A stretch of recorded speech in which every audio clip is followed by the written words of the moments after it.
Hello, hello, j'espère que vous allez bien par la grâce de Dieu. Alors, petite story time. Alors que j'étais partie pour la énième fois faire des photos d'identité, cette fois-ci, j'étais partie dans un photomaton. Non, chez un photographe, là, vous savez, apparemment chez Orange ils font, en tout cas à côté de chez moi. Et je me suis dit vraiment, Dieu est Dieu et il sait comment il fait les choses. Moi, pour les photos d'identité, j'étais partie. Une fois, j'avais genre un billet, mais il fallait que j'aille fasse plein de courses.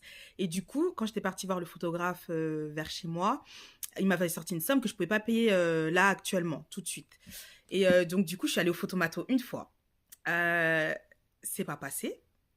Après, je suis allée encore une deuxième fois. Là, cette fois-ci, c'était mon coup qui n'était pas dégagé. Je me suis dit, mais c'est abusé, quoi. Et en fait, à chaque fois, on me redonnait un autre rendez-vous parce que comme mon dossier n'était pas validé, du coup, ça fait qu'il n'était pas rejeté. Et donc, là, j'étais repartie. Et j'étais là, je disais, Seigneur, c'est bon, l'histoire de photo d'identité et tout, c'est bon, nanana, bref. Et je commence à faire ma crise et tout, bref. Et après, je vais chez Orange et tout. Et je sais pas. En fait, voilà, je commence à poser pour faire la photo d'identité. Et puis, le monsieur, il me dit quoi? Il me dit, mais pourquoi vous souriez? Je dis, mais je souris pas, c'est ma tête. Je dis, mais c'est ma tête. Je dis, mais c'est quoi? Et après, il me dit, oui, là, on voit un petit peu de cheveux et tout. Je dis, mais en fait, c'est quoi le but? C'est que maintenant, on est le crâne rasé ou qu'on n'ait pas du tout de cheveux et tout, bref. Et j'ai montré mon ancienne photo d'identité, mon ancienne pièce d'identité. Et genre, à ce moment-là, j'avais des mèches et donc, du coup, mon visage était dégagé, mais on voyait mes cheveux. Il m'a expliqué que là, maintenant, ça ne passerait plus. J'ai dit, ok. Et puis, je sais pas ce que j'ai dit. Et je commence à comprendre qu'il est chrétien. Et donc, du coup, je commence à lui dire ah, bah, que Dieu vous bénisse et tout, nanana. Après, je dis ah, bah, vous êtes un frère en Christ. Après, il me dit ouais, mais aujourd'hui, frère en Christ, franchement, ça veut plus vraiment dire grand-chose. J'ai dit ah bon, pourquoi vous dites ça et tout? Bref. Et après, je crois qu'on a fait 3 essais et la troisième était la bonne. Mais en fait, j'ai compris parce que quand j'ai pris la pause, j'ai compris. Alors ça, c'est ceux qui sont sensibles au Saint-Esprit, ok? J'ai compris que le Saint-Esprit était avec moi et que tac. Et ça fait que je savais que là, c'était la bonne. Et il me dit, là, c'est la bonne. OK. Et au moment d'aller payer, je lui explique, je lui dis, non, mais vous savez, concernant ce que vous m'avez dit par rapport aux frères et sœurs en Christ et tout, j'ai dit que c'est vrai que aujourd'hui l'effusion du Saint-Esprit n'est plus aussi répandue. On a le Saint-Esprit en tant qu'enfant de Dieu, mais l'effusion du Saint-Esprit qui fait voilà, que les uns les autres, on arrive à se connecter, ce n'est plus vraiment d'actualité malheureusement parce que le monde est vraiment entré dans l'Église. Et après, je disais, mais moi, je garde espoir. On prie vraiment pour le réveil en France, etc. Et puis, après, je lui dis, mais par rapport à ce que vous m'avez dit, je lui dis, mais vous croyez en Jésus? Il me dit oui. Après, je dis, vous avez le Saint-Esprit? Il me dit oui. Je dis, vous êtes l'ami du Saint-Esprit? Il me dit oui.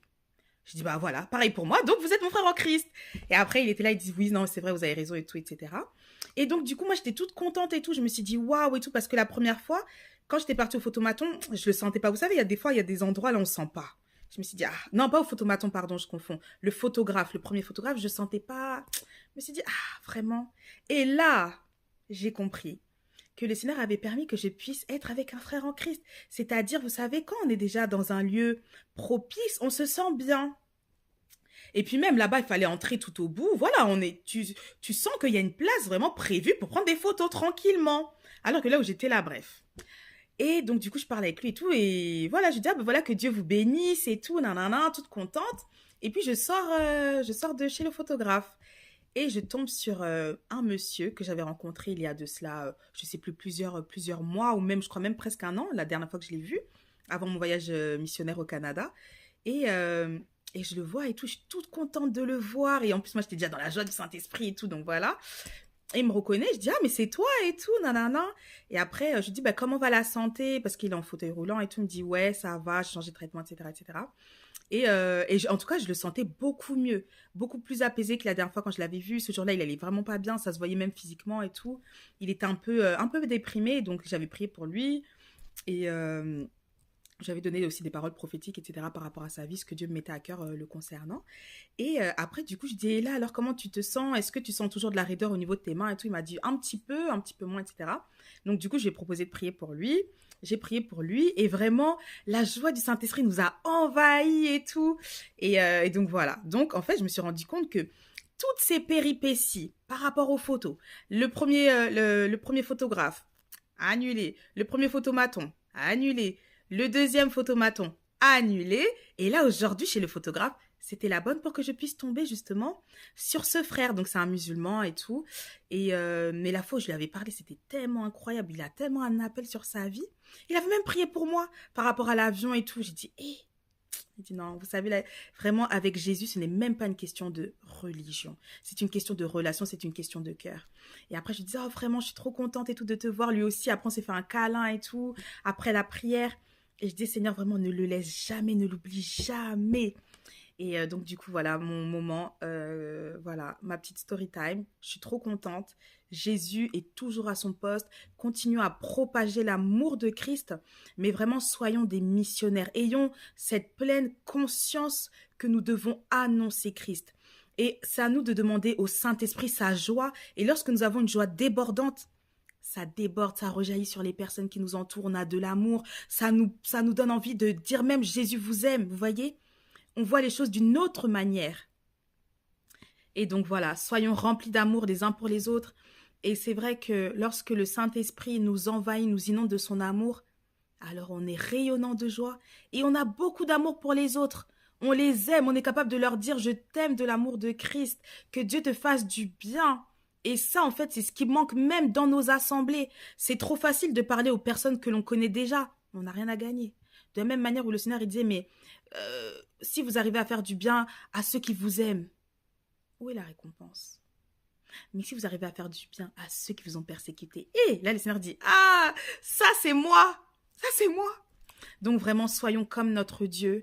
Très bonne année 2025 à tous. Que Dieu vous bénisse, que Dieu vous garde, que Dieu vous étonne, que Dieu vous console, que Dieu vous remplisse de sa joie, que Dieu vous remplisse de sa paix, que Dieu vous remplisse de son amour, que Dieu vous remplisse de son zèle. Je prie vraiment que vous soyez passionnés pour les âmes.